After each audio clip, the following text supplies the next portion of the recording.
30:18. The effects of his cognito hazard would appear to fade, meaning that those who had previously been compelled to incarcerate him would later become indifferent, or even release him freely. This caused a problem for the Foundation and raised a very important question. How do you contain someone that you later feel the urge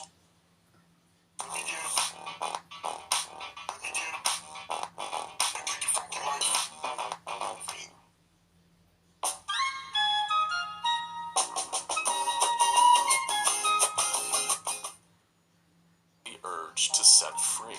The answer was designated SCP-3017-1, a list of individuals with a connection to Fraser Melbrook, all of whom had seemingly become immune to the outward effects of his condition. Not one of these people could be convinced that Fraser was a violent criminal that everyone else saw. Among the list of names were Fraser's parents, Vivian and Beck, along with his siblings, grandmother, former classmates, and romantic partners, and his fiancée, Nadia. But you might be wondering, how did the SCP Foundation use nothing more than a list of names to keep SCP-3017 caged?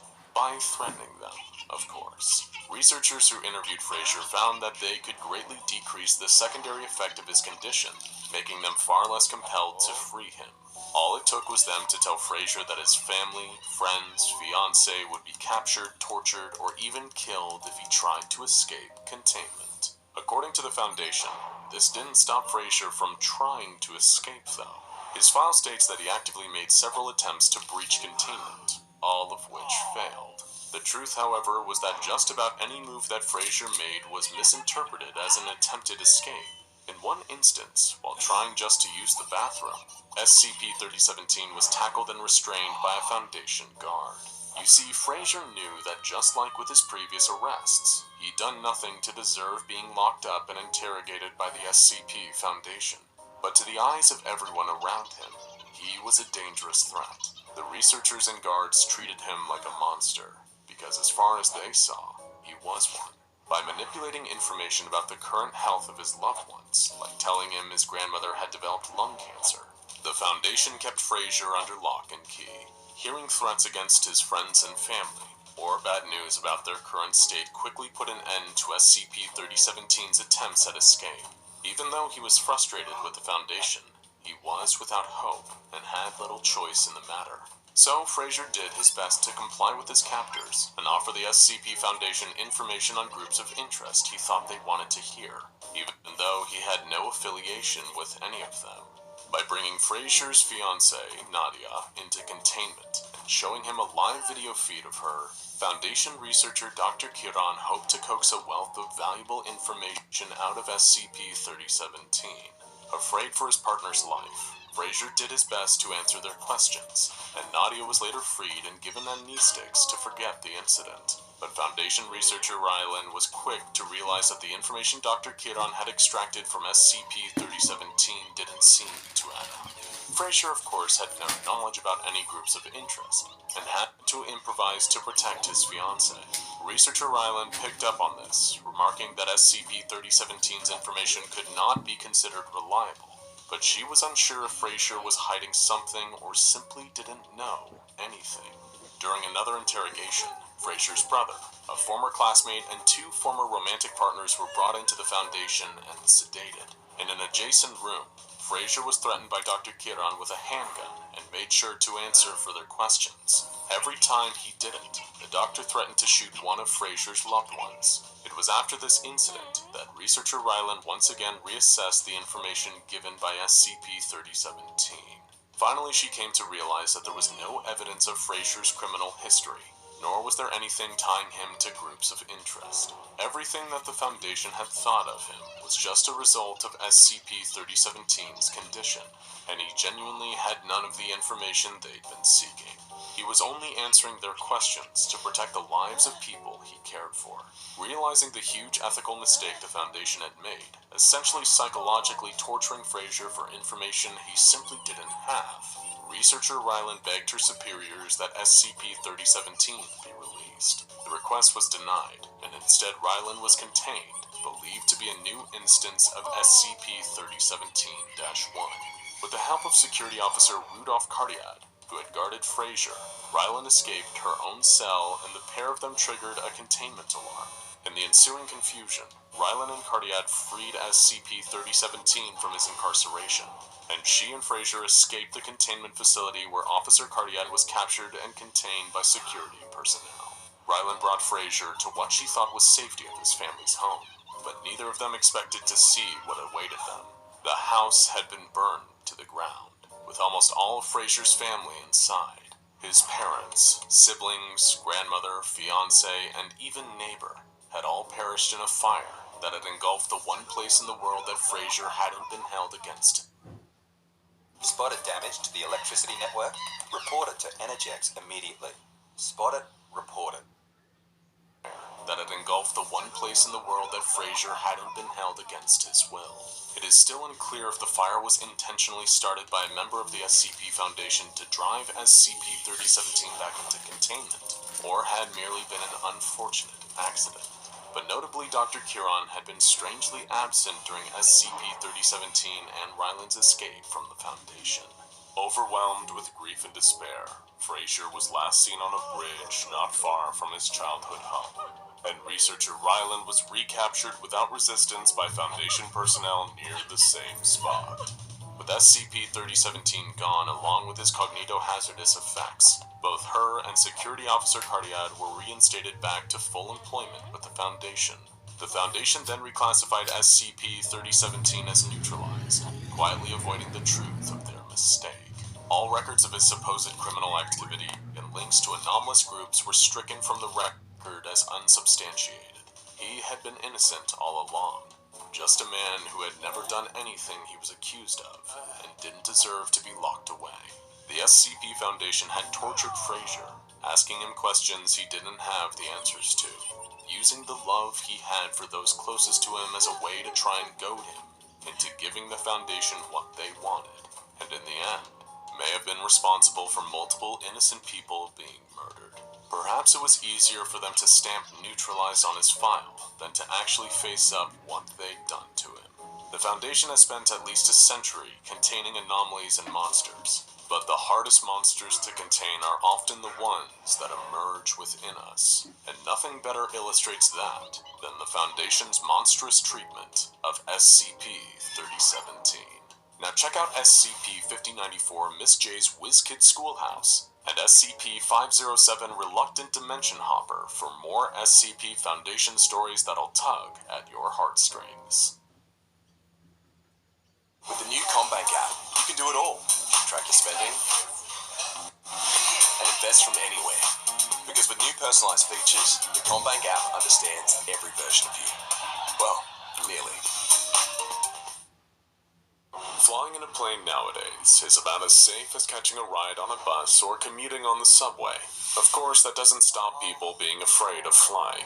To some, the prospect of long-haul flights or feeling the shudder of turbulence are reasons to avoid planes altogether.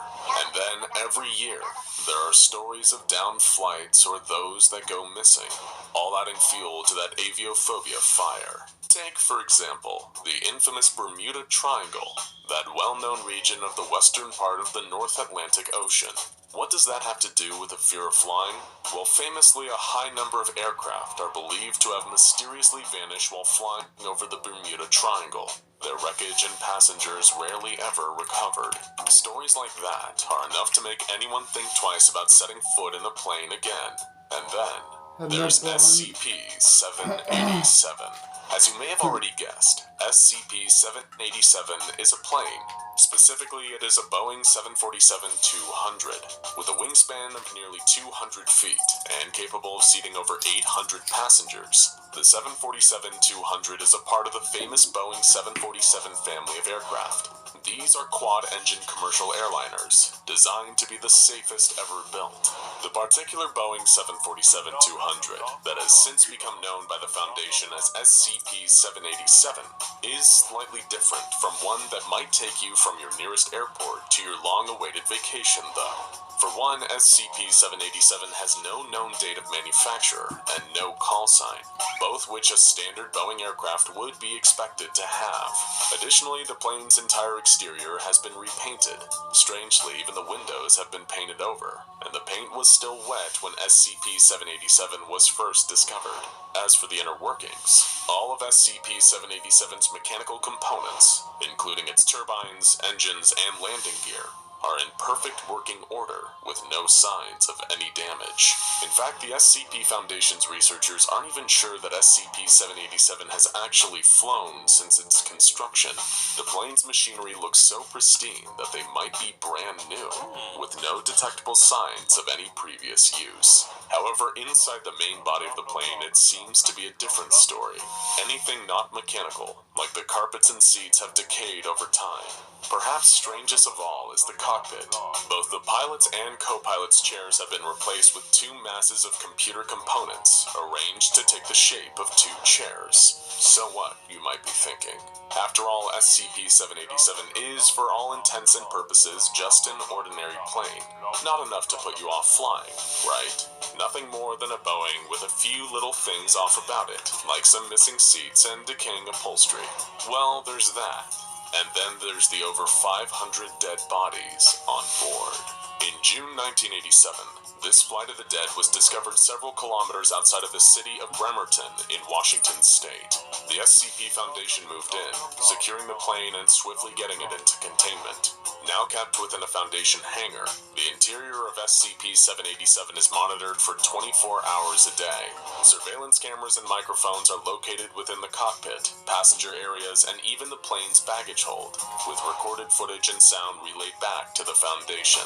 The idea of a plane filled with cadavers is certainly unnerving, and more than a little creepy.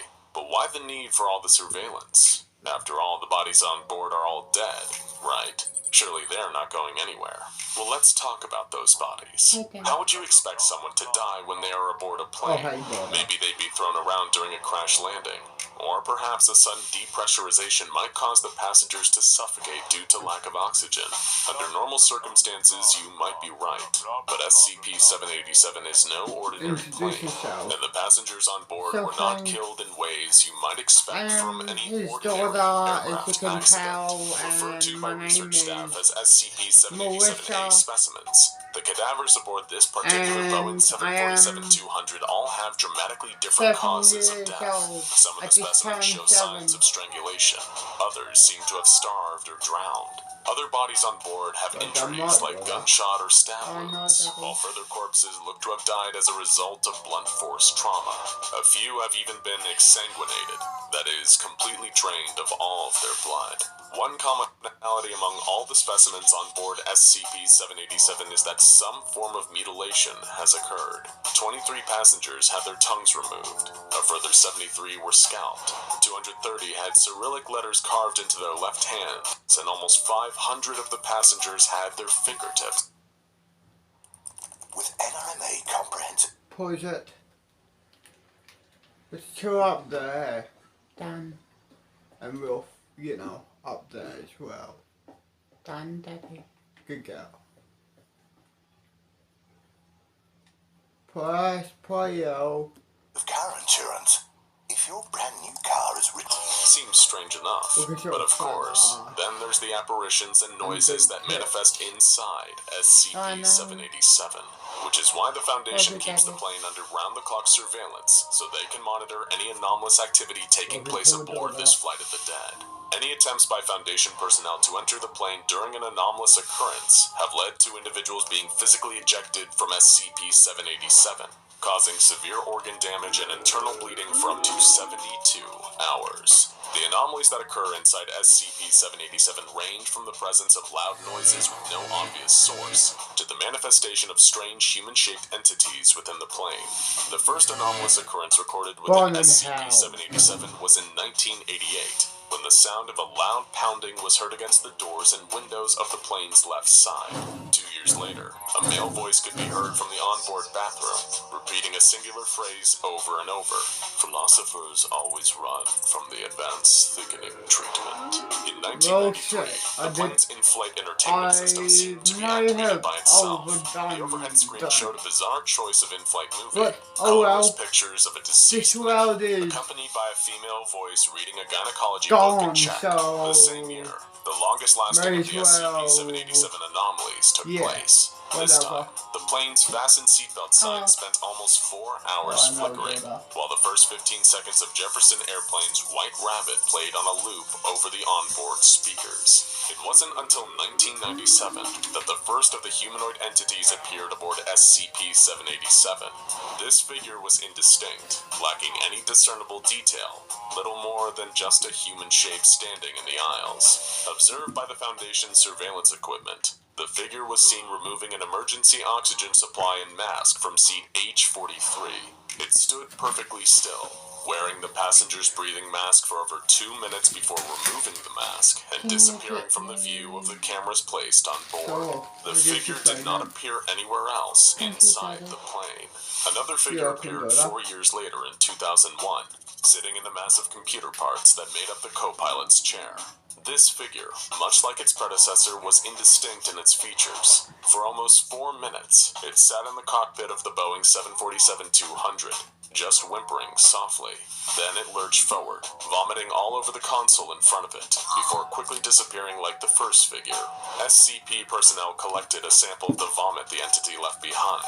After performing an analysis of the sample, research staff found traces of nitrous oxide, thorium, bird droppings, and 3 human fingernails. At present, the origin of these humanoid figures is still unknown. Could these entities be the souls of the dead passengers, trying to offer insight into what happened aboard this flight? Or perhaps these indistinct human-shaped creatures are the ones responsible for the deaths of SCP-787's passengers. The next anomaly within SCP-787 occurred in 2005, when a female voice was recorded speaking through the onboard speaker system.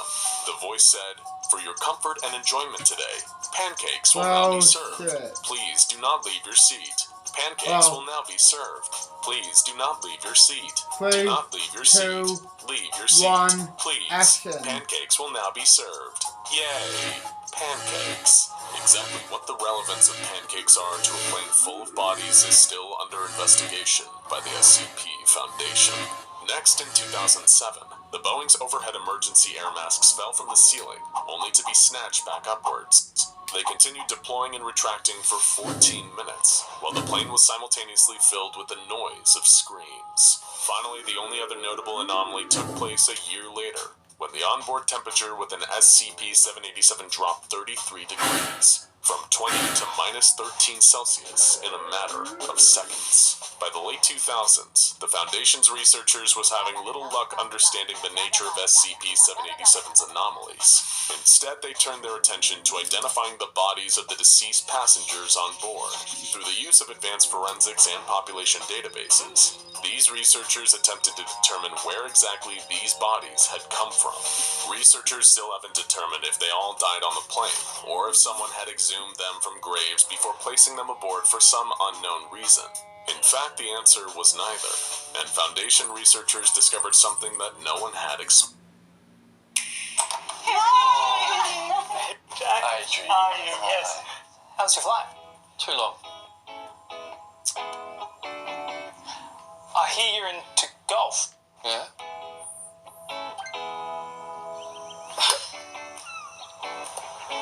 Nice.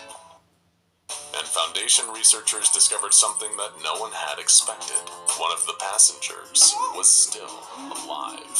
To clarify, the body aboard SCP-787 was definitely still deceased, but researchers identified the cadaver as a retired optometrist from Atlanta, Georgia, who is still very much alive. Foundation agents found the man was simultaneously alive and well in his Atlanta home, but also dead on board the Boeing 747-200. The subject was interviewed by agents and had no prior knowledge knowledge of any incident taking place in June 1987, when SCP-787 was first discovered. Even more interestingly, he claimed that he never even set foot aboard an airplane, which his wife and son both confirmed to be true. So what does this mean? How could the same man have been alive in Georgia and dead aboard SCP-787? Perhaps the answer can be found in a surprising place: the plane's toilet, or to be more specific, the place where the things flushed in the toilet go to. Examinations of the airplane's waste storage tank have revealed something very surprising. There was one more SCP-787A specimen that had been overlooked. It is unknown just how he got in there, but researchers discovered the body of an Indian man who looked to be in his 30s. The man, who was wearing a three-piece suit, was found to be carrying a number of puzzling items, including a surgical mask and gloves, an unloaded Beretta DT-10 shotgun, several cinnamon-flavored mints, a switchblade knife, an amulet that appears to depict the Eye of Horus, and a ticket stub for the Return of the Jedi with the number 92 written on the back. All of these objects seem to be completely random, and the Foundation has been unable to make sense of what they were doing on the man, or why his body does not seem to show the same state of decay as the rest of those found on board. There was one item that may hold some answers, though. For some reason, this man also possessed a copy of SCP-787's flight log. The log consisted of a series of coordinates, which were repeated 5,478 times. The coordinates point to a seemingly random spot in the Pacific Ocean, several hundred miles away from the infamous Pitcairn Islands, the island that the famous mutineers of the HMS Bounty settled after taking over the ship and leaving the captain adrift on the ocean. Is this location the secret to SCP-787? While none of this is confirmed nor denied by anyone at the SCP Foundation, one theory surrounding the area is that the location is another Bermuda Triangle-like location, one that contains some sort of temporal anomaly that unwitting planes fly through, only to find themselves displaced in time. Of course, the problem with this theory is that the man from Atlanta said he'd never been aboard a plane before, or at least, not yet. It is entirely possible that SCP-787 is a plane that made a flight at some point in the not-too-distant future, only to arrive back in June 1987 by passing through a temporal breach in the area near the Pitcairn Islands. Sure, it might not explain what happened to everyone on board, but it could at least explain how SCP-787 arrived where and when it did. Every plane is fitted with a device that records flight data, in the event of a crash or other accident, known to most as the plane's black box, and researchers were able to uncover SCP-787's inside a compartment under one of the plane's seats. The recorder was found within a compartment filled with toxic asbestos and dried human blood. They hoped that perhaps it would contain some answers as to what exactly SCP-787 had come from, and what had happened to its passengers. Sadly not. The flight data recorder contained no information besides one simple phrase: "To be sorry." While an inexplicable mystery, SCP-787 is at least classified as a safe anomaly by the Foundation, seeing as it poses no realistic threat or shows signs of trying to break out of containment. The aircraft has only ever caused harm to anyone trying to enter during one of its sporadic anomalous events. But apart from that, it sits gathering dust in a hangar, just waiting for someone to crack its secrets. And who knows, maybe one day you'll be sitting on a plane that's taking you to your South Pacific vacation, and the retired optometrist sitting next to you will remark that you're passing over the Pitcairn Islands, and you'll discover for yourself exactly what happened to SCP-787.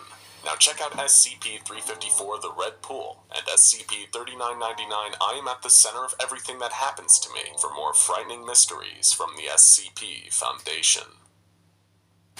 Add a little fresher. Check out the chiller. Your dog will love it.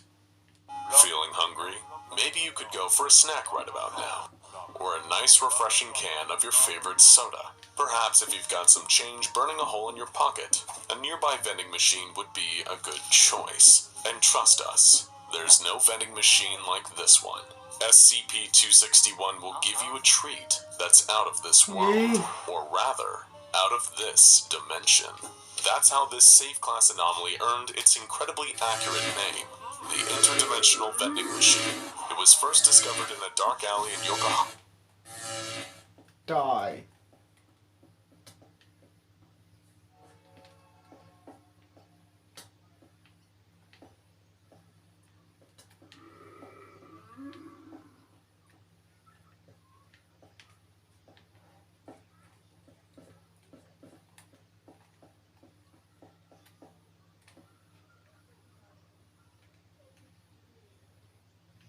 Press play.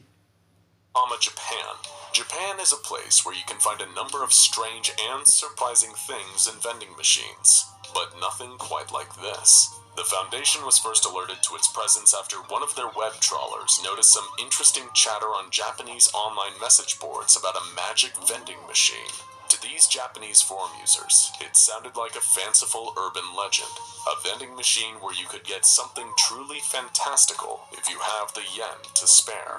But upon thorough investigation, field agents of the SCP Foundation discovered that the machine was no legend and brought it into containment. It's the kind of thing you wouldn't look twice at. An utterly generic black vending machine with no viewing window and a handwritten sign in Japanese that reads, "Out of order." But what the vending machine looks like isn't nearly as interesting as what it's capable of. When you insert your money into the machine, and it's important to note that it only accepts Japanese yen, the machine will dispense some kind of snack food or drink item. However, over time, the more the machine is used in a single day, the more bizarre the items it spits out will become. Foundation researchers have attempted to figure out how the machine works, but their task has been incredibly difficult so far. It doesn't appear to contain any snacks, and it doesn't seem to be made of any anomalous parts. Moreover, the machine simply won't work when the front panel is opened, or when any surveillance equipment is placed inside. In other words, it's pretty much impossible to look this gift horse in the mouth. Strangely, the machine is also capable of working without power, though when unpowered the vended products are likely to become stranger much faster. But let's be honest here, you're not here for Vending Machine Mechanics 101. You want to hear about all the weird stuff that SCP-261 dispenses, and frankly, we're with you on that one. Lucky for all of us, this is one of the anomalies that the Foundation has truly extensive test records on, providing us with a highlight reel of some of the strangest, wildest, and downright most interesting snacks and drinks straight out of another dimension. Bon appetit. Let's start off nice and easy with some of the snacks and drinks that are not only edible but also sound like they'd actually be pretty tasty, like Pepsi Dragon Twist, a bottle of Pepsi soda with English packaging that tastes like dragon fruit. PepsiCo does not produce such a product, but honestly we wish they did. Same for Dark Side Cola, a clear liquid that becomes jet black shortly after being opened, which apparently tastes like your average can of Coke, with a touch of spice thrown in. But hey, not everybody likes cola. Maybe you're a maverick, a rebel. Only a soft drink with a formal title can quench your thirst, and as such, you prefer Dr. Pepper. In which case, maybe the vending machine will furnish you with an interdimensional Japanese product known as Dr. Pepper's Amusing Straw. This spatial anomaly wrapped inside a whimsical Dr. Pepper branded straw seems to contain far more liquid than should be able to fit in the straw. About 1 bottle's worth of soda, to be precise. A nice and convenient solution for whenever you need to get the fix that only an accredited doctor of popology can provide. And if you fancy something from the more intoxicating end of the beverage spectrum, for 600 yen you can get yourself a rare bottle of Billy Beer. It's just the thing for those who weren't alive during the Carter administration, but still want to try brew that was endorsed by the younger brother of President Jimmy Carter. This anomalous bottle of suds, which was bottled in the 1970s according to its label, came with a note reading, "I had this beer brewed just for me. I think it's the best I've ever tasted, and I've tasted a lot. I think you'd like it too. Billy Carter." Drinking the beer got a D-class intoxicated for 72 hours. But what if you've just wet your whistle and worked up a hunger in the process? Thankfully, SCP-261 has some delicious interdimensional food to satisfy your cravings. So for starters, how about a tube of the Little Bakery 7-grain? This small aluminum tube lets you squeeze out a blob of dough, which instantly rises and cooks itself into a tasty little loaf of bread. Testing has indicated that the bread is a little chewy, but still tastes completely fine. Not bad for a tubed baked good. How about some seafood to go with that bread? Then maybe for your entree, you can crack open a delicious pack of lemon. There have been impossible murders. Hercule Poirot is on the case. With iPrimus, you can enjoy a little bit more of everything. Get more with iPrimus Internet. Seafood to go with that bread. Then maybe for your entree, you can crack open a delicious pack of lemon clams. And we do mean crack very literally here. If you crack this bag of anomalous clams like a glow stick, They boil themselves, and once you open them, you're ready to enjoy a serving of tasty clams that have a slight lemon flavoring to them. Delicious. But if you're not that hungry and just feeling more like a snack than a full fancy dinner, the machine once put out the Lay's Bloomin' Onion. While it appears to be a normal onion, each layer of the onion is a different flavor of chip, leading all the way into the middle. Truly a gourmet snack with more layers than, well, actually exactly as many layers as an onion. And what about for those who are anomalously trapped in the year 2012 and are looking for a snack that is both tasty and meme-worthy?